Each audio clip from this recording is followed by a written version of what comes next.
Hello friends, मैं विजय कुमार और आप सबको बहुत बहुत स्वागत है हमारे इस यूट्यूब चैनल में। दोस्तों, हम लोग बात करने वाले हैं क्लास नाइन्थ का। दोस्तों, क्लास नाइन्थ का हिंदी में चैप्टर 1 दो बैलों की कथा से जितने भी ऑब्जेक्टिव क्वेश्चन बन सकते थे दोस्तों, उस सभी इंपॉर्टेंट ऑब्जेक्टिव क्वेश्चन आज हम बताने वाले हैं दोस्तों। तो कृपया इस वीडियो को पूरा अंत तक देखिएगा और साथ ही साथ आप नहीं तो प्लीज़ एक बार इस चैनल को सब्सक्राइब कर लीजिएगा दोस्तों। चलिए हम लोग फटाफट देखते हैं क्या क्या ऑब्जेक्टिव क्वेश्चन है जो आपके एग्जाम के लिए बहुत ही महत्वपूर्ण है दोस्तों। तो प्लीज़ एक बार इस वीडियो को देख लीजिएगा। देखिए, हम लोग क्वेश्चन नंबर 1 देखते हैं। बोल रहा है यहाँ पर कि दो बैलों की कथा नामक पाठ में हमें क्या प्रेरणा मिलती है, क्या सीखने को मिलती है दोस्तों। तो यहाँ पर मिला कि हमें मेहनत करनी चाहिए, हमें मालिक की सेवा करनी चाहिए, स्वतंत्रता के लिए संघर्ष आवश्यक है और शत्रु ही समझना चाहिए दोस्तों। तो इसका सही आंसर हो जाएगा। देखिए, इस कथा से मुख्य उद्देश्य यही था कि स्वतंत्रता के लिए संघर्ष आवश्यक है, आज़ादी के लिए क्या है, संघर्ष आवश्यक होता है दोस्तों। ऑप्शन नंबर सी सही हो जाएगा। अगला क्वेश्चन यहाँ पर देखिए, बोल रहा है कि गधे में कौन से गुण उसे ऋषियों मुनियों की श्रेणी में खड़ा कर देते हैं। बोले गधे का कौन सा गुण होता है जो ऋषियों मुनियों की श्रेणी में क्या करता है, खड़ा कर देता है। तो उसके लिए क्या है, परिश्रम, अध्ययन, सहन शक्ति और त्याग। तो इसका सहन शक्ति, तो सहन शक्ति जिसके पास अधिक है वही क्या आज के समय बहुत ही सर्वश्रेष्ठ है। तो गधे के पास क्या है, अधिक सहन शक्ति है। ठीक है, तो ऑप्शन नंबर सी सही हो जाएगा। अगला नंबर क्वेश्चन यहाँ पर देखिए, बोल रहा है कि पशुओं में कौन सा गुण मनुष्य के गुणों से ज़्यादा विकसित है। पशु में कौन सा गुण है वो मनुष्य के गुण से क्या है, ज़्यादा विकासशील है। देखिए, मन में भाव को समझना, परिश्रम करना, अच्छे बुरे में भेद करना, दूसरों से काम लेना। तो इसका सही आंसर हो जाएगा कि मन के भावों को समझना दोस्तों। मन के भाव को बहुत जल्दी ही अच्छे तरह से समझ लेते हैं पशु, है कि नहीं। हम लोग से ज़्यादा उन लोग के पास क्या है, इस समझने का गुण है। तो ऑप्शन नंबर ये सही हो जाएगा। अगला नंबर क्वेश्चन है कि 4 नंबर देखिए, बोल रहा है कि लेकिन जो यहाँ पर है औरत का सींग चलाना मना है। यहाँ पर लिखा हुआ है कि औरत का सींग चलाना मना। यह कथन किसका है। देखिए, मोती का है, हीरा का है, झूरी का है, गया का है। तो इसका सही आंसर हो जाएगा हीरा का है। किसका है, हीरा का। हीरा का एक कथन था कि औरत पर क्या करना है, सींग चलाना मना है। अगला क्वेश्चन हो जाएगा यहाँ पर 5 नंबर, बोला कि बैल का जन्म लिया है तो मारने से कहाँ तक बचेंगे। जब बैल का जन्म ही ले लिया तो तो मरने से क्या बचेंगे ना। हाँ, तो जब बैल का जन्म लिया है तो मरने से कहाँ तक बचेंगे।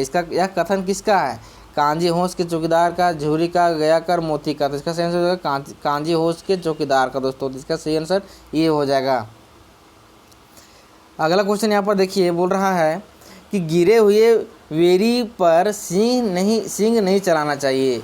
यह कथन किसका है, मोती का, हीरा का, गया का, झूरी का। तो हो जाएगा हीरा का था। ये कथन किसका था, हीरा का। ठीक है, अगला क्वेश्चन यहाँ पर है कि बठिया का ताऊ मुहावरे का अर्थ किसका है। बठिया का ताऊ किसे कहा गया है, मतलब मुहावरा के रूप में।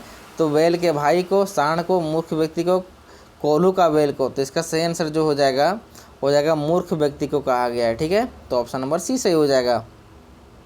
दो बैलों की कथा में क्या है यहाँ पर देखिए ध्यान से, कि किस ओर लड़ाई के संकेत करता है। दो बैलों की कथा है, किस तरह से लड़ाई करता है और किस ओर की लड़ाई। पानीपत की लड़ाई नहीं होगा, प्रथम विश्व युद्ध की ओर नहीं, भारतीय स्वतंत्रता संग्राम की ओर क्या करता है, संकेत करता है। तो ऑप्शन नंबर 3 सही हो जाएगा। अगला नंबर क्वेश्चन यहाँ पर बोल रहा है कि देखिए, गया ने हीरा मोती को दोनों बार सूखा भूसा खाने को क्यों दिया, क्योंकि गया पराये बैलों पर अधिक खर्च नहीं कर रहा था। यही तो आंसर तो यही सही हो जाएगा, लेकिन हम लोग सभी ऑप्शन पढ़ लेते हैं। ठीक है, ऑप्शन नंबर यही क्या है, सही है। गरीबी के कारण खली आदि खरीदना उसके वश की बात नहीं था, गलत है। अगला क्वेश्चन बोला कि हीरा मोती के दुर्भाव से दुखी था, गलत है। उसे खली आदि सामग्री की जानकारी नहीं थी, ये भी गलत है, लेकिन ऑप्शन नंबर ये सही हो जाएगा दोस्तों। अगला देखिए 10 नंबर बोलता है कि पहली बार गया के घर से भागकर दोनों बैल कहाँ तक पहुँचे थे। दोनों बैल कहाँ पहुँचे थे, झूरी के घर से पहुँच गए थे। गया है कि नहीं, गया के घर से झूरी के घर पहुँच गए थे। तो ऑप्शन नंबर ये सही हो जाएगा। अब अगला बोलता है कि झूरी के साले का नाम क्या था। झूरी के साले का नाम क्या था, देखिए गया नाम था, क्या नाम था, गया। ठीक है, याद रखना है। ऑप्शन नंबर ये सही हो जाएगा। यहाँ बजरंग नहीं था, सुखिया नहीं था, धनिया भी नहीं था, है कि नहीं, गलत, ये सब गलत ऑप्शन है। अब 12 नंबर क्वेश्चन देखते हैं कि झूरी के बैलों का नाम क्या था। झूरी के बैल का जो नाम था उसका क्या था, हरिया और धोनी, गलत था। चंदा और तारा, एकदम डेजर नाम दे दिया है। शिवा और जय, ये भी गलत है कि नहीं। सही ऑप्शन क्या हो जाएगा, डी ऑप्शन, हीरा और मोती नाम था दोस्तों। बहुत ही अच्छे नाम था, है कि नहीं।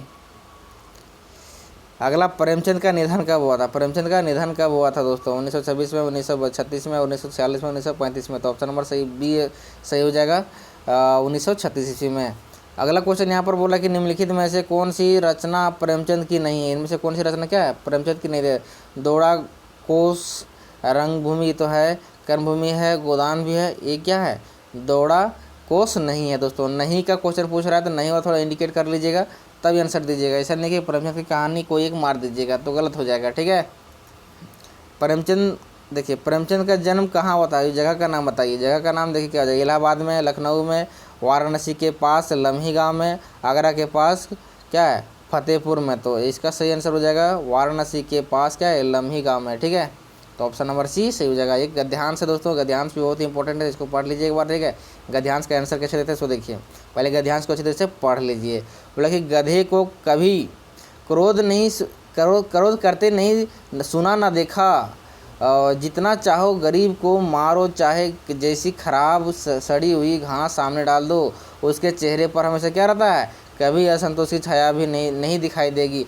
वैशाख में चाहे एकाध बार कुलेल कर लेता हो, पर हमने तो कभी उसे खुश होते नहीं देखा। उसके चेहरे पर एक विषाद अस्थायी रूप से छाया रहता है। सुख दुख हानि लाभ किसी भी दशा में उसे बदलते नहीं देखा दोस्तों। ऋषियों मुनियों के जितने गुण हैं वे सभी उसमें क्या है? पराकाष्ठा को पहुँच गए हैं, पर आदमी उसे बेवकूफ़ कहता है। सद्गुणों का इतना अनादर कभी नहीं देखा होगा। ये था हमारा क्या, मतलब गद्यांश से इससे हम लोग आंसर देना। देखिए यहाँ पर क्वेश्चन पूछता है पहला नंबर, गधा कैसा प्राणी है? गधा कैसा प्राणी है? गधा एकदम सहनशील प्राणी है। तो ऑप्शन नंबर क्या हो जाएगा? बी सही हो जाएगा दोस्तों। अगला क्वेश्चन है, बोल रहा है यहाँ पर कि गधे के चेहरे पर कैसा भाव छाया रहता है? क्रोध का भाव, ईर्ष्या का भाव, स्थायी विषाद, असंतोष का भाव। तो देखिए इसका स्थायी विषाद है कि नहीं, पता ही नहीं चलता है कि नहीं, कुछ पता नहीं चलता है कि कब वह किस तरह का उसका भाव रहता चेहरे से।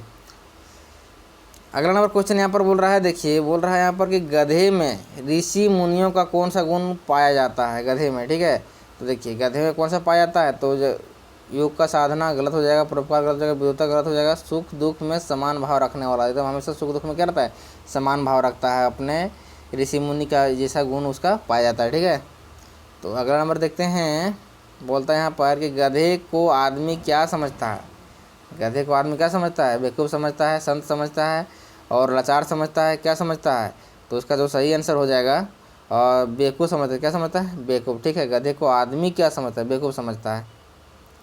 सद्गुण, सद्गुण शब्द में उपसर्ग कौन है? उपसर्ग सद है और संत है, सच है और सत्य है। तो ऑप्शन नंबर सी हो जाएगा सही आंसर दोस्तों, सच। सद्गुण में सच उपसर्ग लगा हुआ है। ये सब ऑब्जेक्ट क्या है, और क्वेश्चन आने का बहुत ही इंपॉर्टेंट चांस रहता है। इसे सद, गलती से सद नहीं मार दीजिएगा, यहाँ पर सच है। क्या है? सच। तो सही आंसर क्या हो जाएगा? सच, ठीक है। तो इस तरह से चैप्टर 1 का बहुत सारा ऑब्जेक्टिव क्वेश्चन हो गया। अब देखिए चैप्टर 2, चैप्टर वाइज हम क्या डालेंगे? ऑब्जेक्टिव क्वेश्चन डालेंगे। तो कृपया इस वीडियो को पूरा तक देखिएगा और साथ ही साथ आपने तो प्लीज़ एक बार इस चैनल को सब्सक्राइब कर लीजिएगा दोस्तों। चलिए मिलते हैं नई वीडियो में।